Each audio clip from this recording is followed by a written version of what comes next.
Assalamualaikum warahmatullahi wabarakatuh. Berjumpa kembali bersama kami di channel ini. Kali ini kami akan membacakan akun Twitter milik dari Bri Story yang berjudul Tersesat di Makam Balung.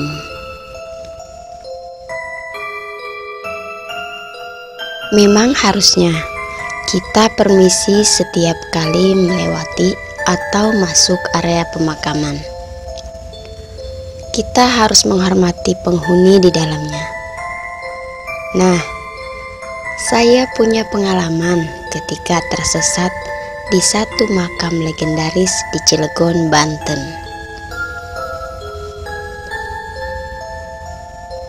Nama makam itu adalah Makam Balung.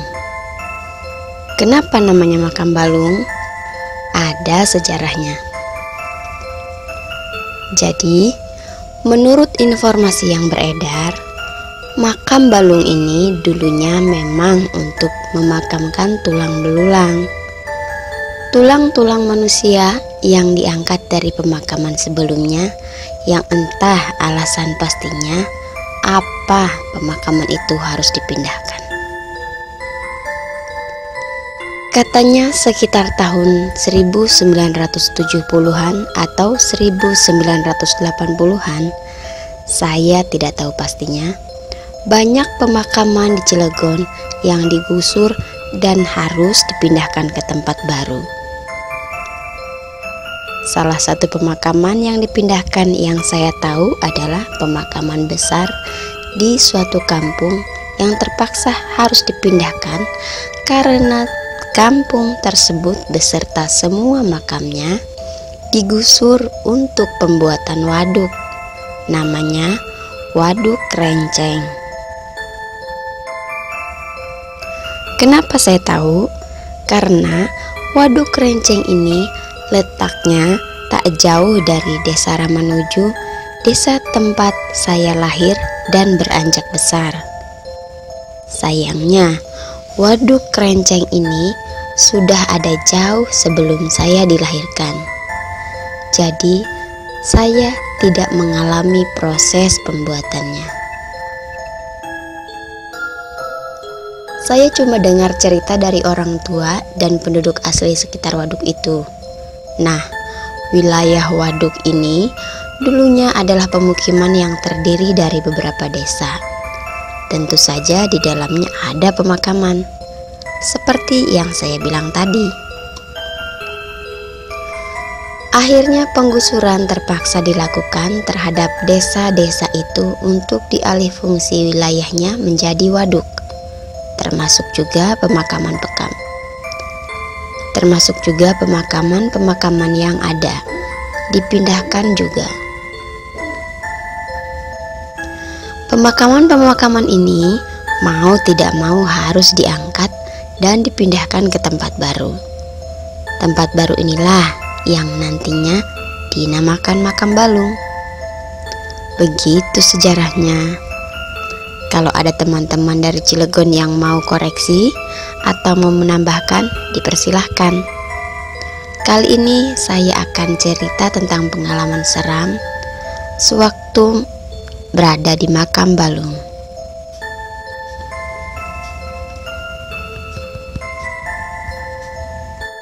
Ali, teman dari masa kecil saya, sudah sering namanya saya sebut di banyak cerita.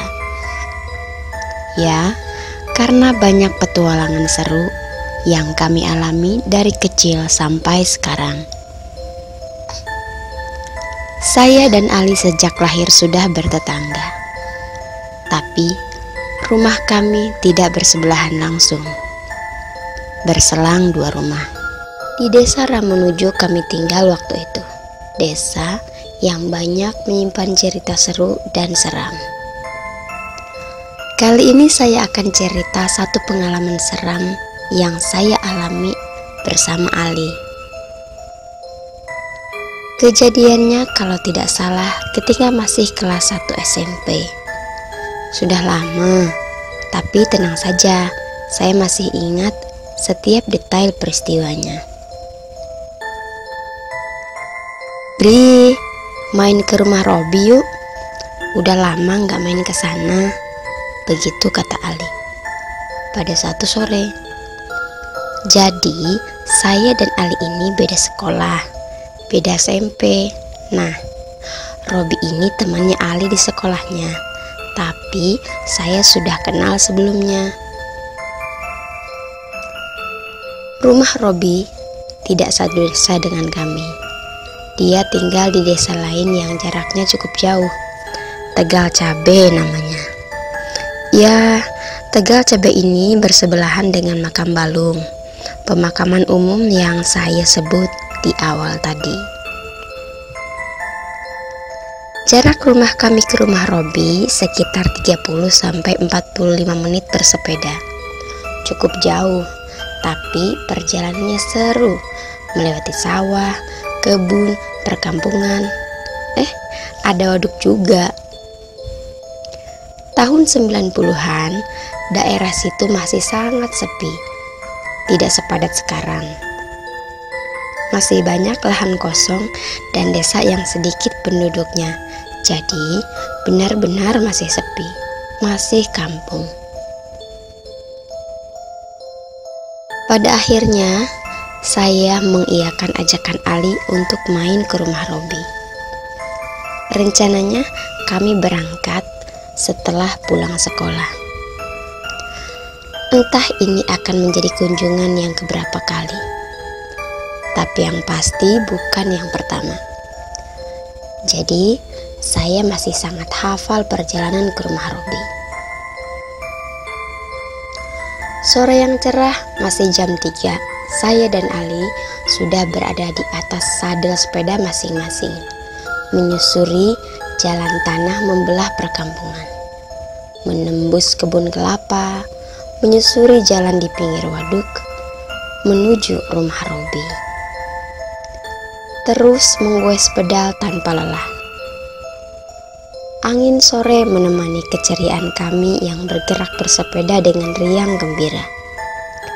Matahari yang belum terlalu bersandar di ufuk barat masih terik bersinar walau sudah cenderung hangat.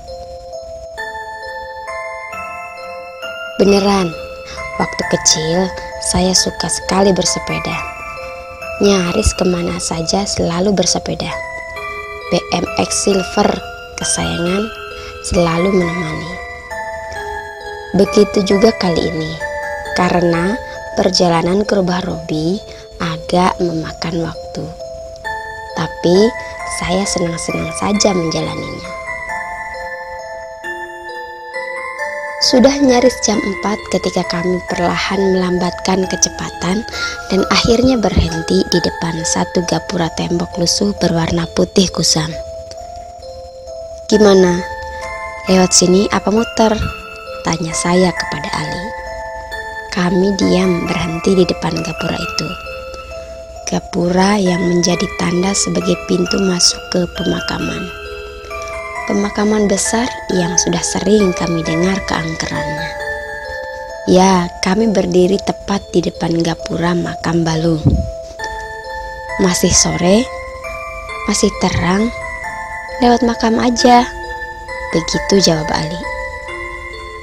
Memang untuk mempersingkat perjalanan menuju rumah Robi, kami harus masuk melewati pemakaman besar itu. Walaupun bisa saja kami memilih jalan memutar untuk menghindarinya. Tapi kalau berputar, waktu yang harus ditempuh tambah lama. Karena berputarnya cukup jauh. Ya sudah, akhirnya kami memutuskan untuk masuk menembus Makam Balung. Karena masih sore yang terang. Makam Balung ini keadaan dan situasinya nyaris sama dengan pemakaman umumnya. Banyak pohon besar di dalamnya. Rindang menghalangi sinar matahari untuk masuk menerangi. Banyaknya pohon ini menjadikan suasana di pemakaman jadi tidak terlalu terang, walaupun masih siang. Tapi tipikal pemakaman umum yang letaknya bukan di kota besar, letak makamnya tidak beraturan. masih acak-acakan, barisannya tidak rapih, baris berjajar.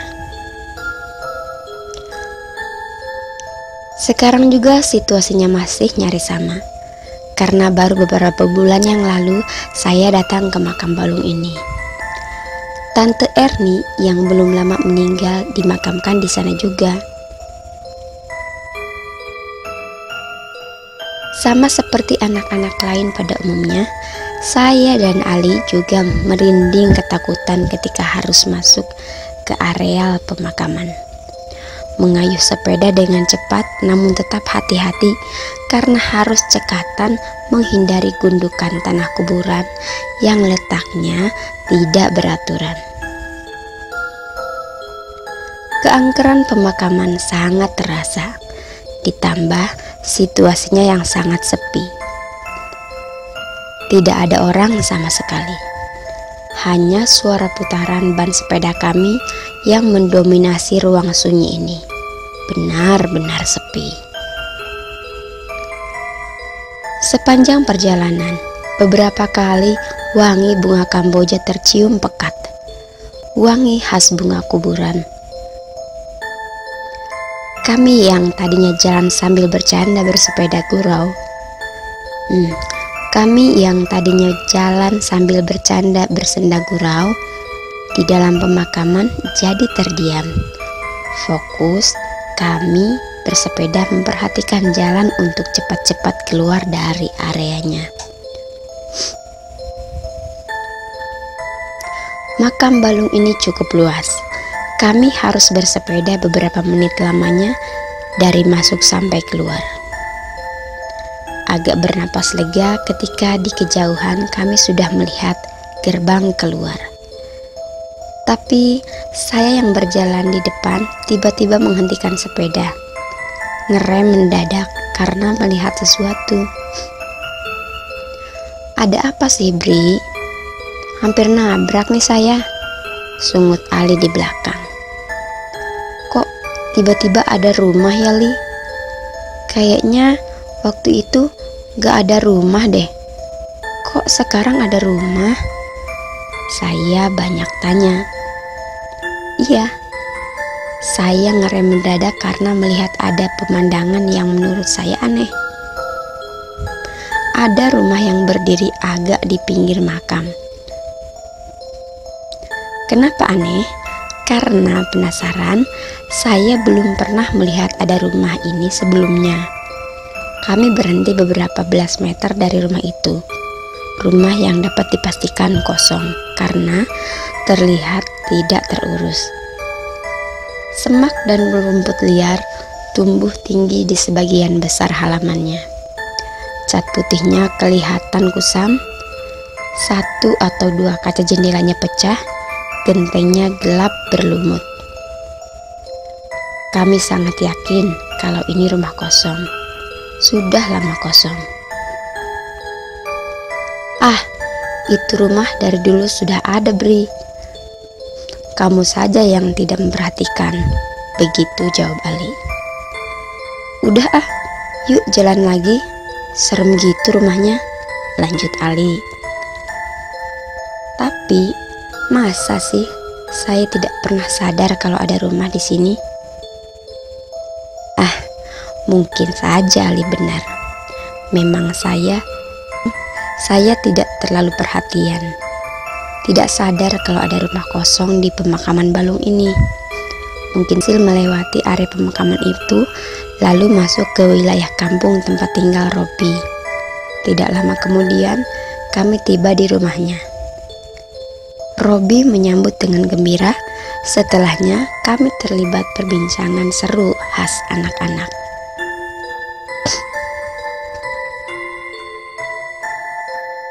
Kenapa saya senang setiap kali main ke rumah Robi? Karena rumahnya sangat nyaman. Rumah utama tidak terlalu besar, tapi punya halaman luas, tidak berpagar. Hanya dibatasi oleh beberapa pohon dan barisan tanaman anak nakal. Lingkungannya pun waktu itu benar-benar masih kampung, masih sepi. hanya kelihatan orang-orang yang berbondong-bondong ke musola untuk sholat berjamaah. Selebihnya sepi. Kalian tadi lewat mana? Makam Balung apa muter? Tiba-tiba Robi tanya seperti itu. Makam Balung, Bi. Kalau muter kan jauh. Masih terang ini tadi, jawab saya. Jangan lewat makam Balung dulu ya, kata Robi lagi. Kenapa emang, Bi? Ali penasaran. Lagi musim anak hilang. Terus ketemunya subuh di makam Balung. Lemes, kata Robi. Hilang gimana sih, Bi? Tanya saya semakin penasaran. Iya, hilang aja. Katanya diculik kalong wewe atau genderuwo gitu. Terakhir kemarin, anak yang tinggal di rumah itu hilang. Pas udah isya, ketemu subuh di makam Balung, jawab Robi sambil menuju ke satu rumah yang terlihat di kejauhan. Ya gitu. Jadi menurut Robi sedang ada keresahan di kampungnya. Sudah beberapa kali ada anak kecil yang tiba-tiba menghilang tanpa jejak ketika main di luar rumah pada malam hari. Hilang begitu saja, sampai akhirnya ditemukan dalam keadaan lemas di satu sisi makam Balung. Menurut cerita, anak-anak yang hilang itu setelah ditemukan, katanya mereka kesasar ketika masuk ke dalam makam Balung dan tidak menemukan jalan keluar. Kata orang-orang kampung, anak-anak ini kemungkinan besar diculik kalung wewe atau genderuwo. Rumor yang beredar begitu. Tapi pada intinya anak-anak ini hilang selama berjam-jam, walau akhirnya ditemukan juga. Saya dan Ali cukup ketakutan mendengar cerita itu. Untung saja tadi tidak terjadi apa-apa ketika kami melintas lewat pemakaman Balung itu. Nanti pulangnya jangan malam, Li. Sebelum maghrib kita pulang. Saya lempar usul ke Ali. Tentu saja Ali setuju. Iya, nanti pulangnya jangan malam-malam, Robi menegaskan lagi. Benar-benar cerita yang menyeramkan. Tapi ya, dasar anak-anak. Saking keasikannya bermain, saya dan Ali belum pulang juga sampai maghrib tiba. Sholat maghrib dulu, habis itu baru boleh pulang. Begitu kata ibunya Robi. Mau tidak mau kami harus nurut. Akhirnya malah berubah lagi. Selepas isya kami baru pulang. Malam sudah beranjak larut. Bulan mengintip malu-malu dari sela pepohonan. Hanya gelap pekat yang menjadi pemandangan ketika kami akhirnya berpamitan. Ingat ya, jangan lewat makam Balung. Jalan putar aja. Sekali lagi Robi mengingatkan. Saya dan Ali mengangguk. Walaupun harus melewati jalan berputar cukup jauh, tapi kami akan tetap menjalaninya. Tidak berani kalau harus lewat menembus area makam Balung malam-malam seperti ini. Tidak mau, takut. Kayuhan pedal memutar roda sepeda secara konstan, menyusuri jalan kampung memutar mengitari makam Balung. Jalan yang jarak dan waktu tempuhnya lebih lama dan jauh. Kami masih berbincang, bersenda gurau, menikmati perjalanan. Perkampungan sudah sangat sepi. Nyaris tidak kelihatan orang di luar rumah. Tapi memang biasanya seperti ini. Dan mungkin saja ditambah dengan adanya peristiwa anak hilang. Jadi tambah sepi saja. Beberapa kali kami melewati lahan kosong yang isinya hanya pohon-pohon besar. Tak ada lampu sama sekali. Gelap pekat memenuhi semua sisi. Setiap lewat lahan kosong itu, kami otomatis terdiam, tidak bersuara. Kami semakin diam, tanpa perbincangan ketika mulai menyadari ada yang aneh. Waktu tempuh yang seharusnya tidak terlalu lama, mungkin hanya 10 menit, tapi kira-kira sudah lebih dari 15 menit kami belum juga sampai di kampung berikutnya. Seperti masih berkutat di kampung Robi. Saya yang berjalan di depan sesekali melirik ke belakang untuk melihat Ali. Wajah Ali menunjukkan raut kebingungan, sama seperti saya. Bingung, kok lama sekali perjalanan berputar ini. Akhirnya, saya berhenti, Ali ikut berhenti. Kok nggak sampai-sampai ya, Li? Apa tadi ada salah belok? Tanya saya. Sudah, lanjut saja dulu. Ini jalannya bener kok, jawab Ali menenangkan. Ya sudah, kami lanjut jalan. Tetap saja sudah beberapa menit tambahan, kami belum juga meninggalkan kampung. Sepertinya kami berputar-putar saja di tempat yang sama. Sesekali saya melirik belakang sambil terus mengayuh untuk melihat keadaan Ali, memastikan kalau dia masih ada di belakang. Saya mengayuh sepeda semakin cepat ketika sadar sudah beberapa saat lamanya kami tidak melihat ada rumah di kanan kiri. Hanya kelihatan lahan kosong yang diisi pepohonan. Suara gerakan dua sepeda menjadi satu-satunya bunyi yang terdengar di malam gelap ini. Di titik ini, saya mulai ketakutan. Rasa cemas mulai menyeruak, memenuhi isi kepala. Kenapa kami tidak sampai-sampai di ujung kampung? Terus dan terus, saya memacu sepeda dalam kecemasan. Disuruh jalan tanah di dalam gelap. Begitu cemasnya sampai saya tidak sadar kalau ada yang aneh dan berbeda. Saya ngerem mendadak, menghentikan laju sepeda yang tengah berlari cepat. Panik, kaget, terkejut ketika menoleh ternyata tidak ada Ali di belakang. Ali menghilang. Ternyata saya sendirian, entah sudah berapa lama. Saya semakin cemas ketakutan. Ali, Ali. Saya coba memanggil Ali, namun tidak ada jawaban. Takut karena sadar kalau sedang sendirian di tempat asing yang menyeramkan, akhirnya saya memutuskan untuk kembali mengayuh sepeda dengan tujuan entah kemana. Beberapa detik setelah kembali mengayuh, tiba-tiba mendengar sesuatu. Ada suara yang sumbernya seperti tidak jauh di belakang. Buk, buk, buk, buk. Kira-kira seperti itu bunyinya. Seperti suara langkah kaki yang sedang berlari. Awalnya karena sangat ketakutan, saya tidak berani untuk menoleh ke belakang. Tidak berani cari tahu bunyi apakah itu. Tapi, akhirnya, rasa penasaran mengalahkan segalanya.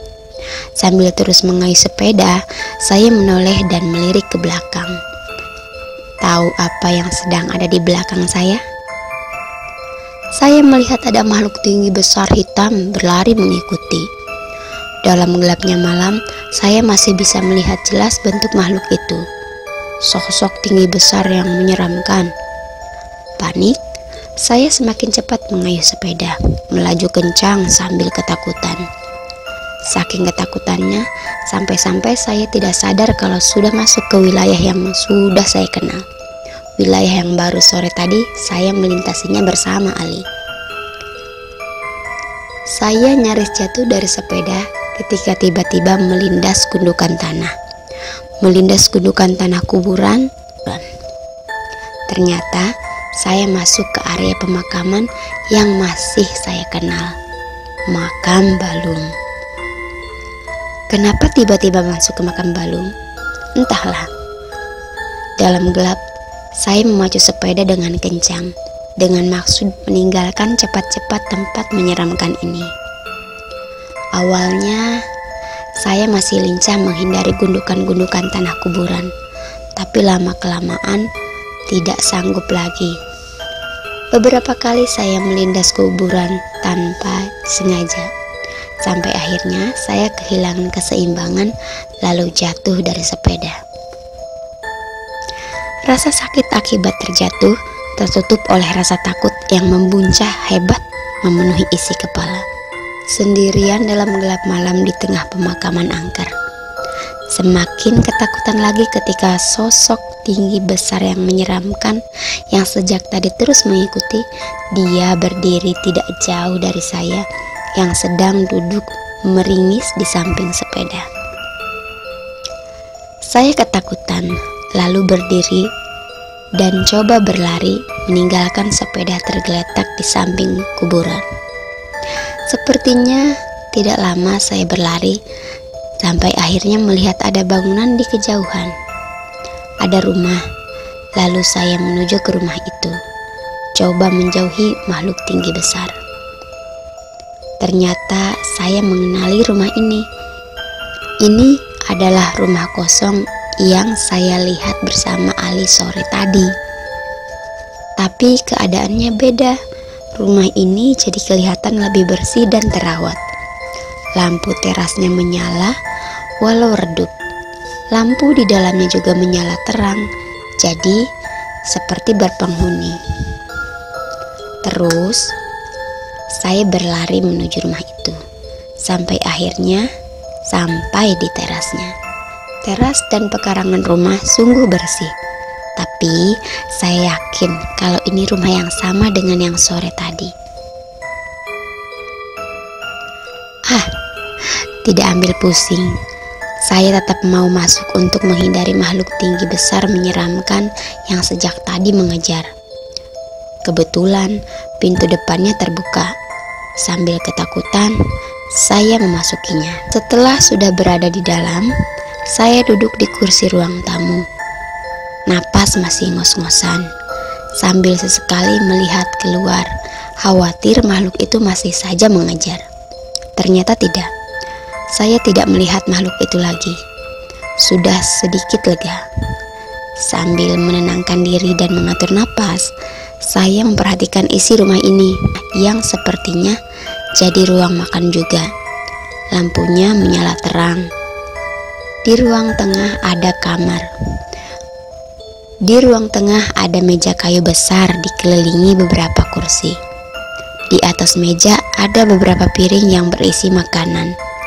Tapi ada keanehan yang baru saya sadar. Kemana para penghuni rumah ini? Karena dari tadi saya sama sekali tidak melihat ada kehidupan. Sepi.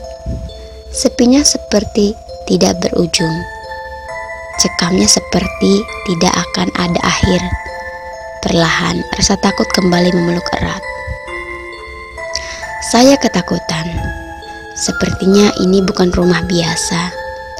Seperti terhipnotis ketika berikutnya indera penciuman menangkap aroma khas.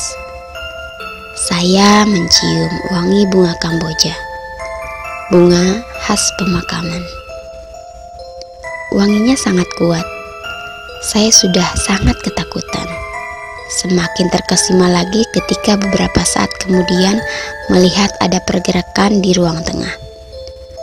Tiba-tiba di ruang tengah, saya melihat ada beberapa sosok yang sepertinya satu keluarga. Ada bapak, ibu, dan dua anak laki-laki dan perempuan.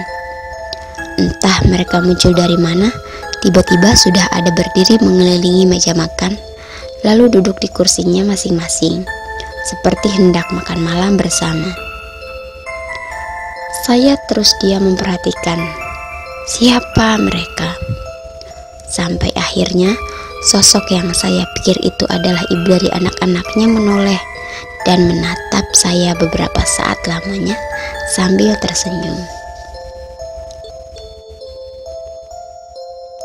Ibu itu rambutnya panjang hitam tergerai, mengenakan pakaian terusan berwarna gelap. Saya hanya diam terpana ketakutan.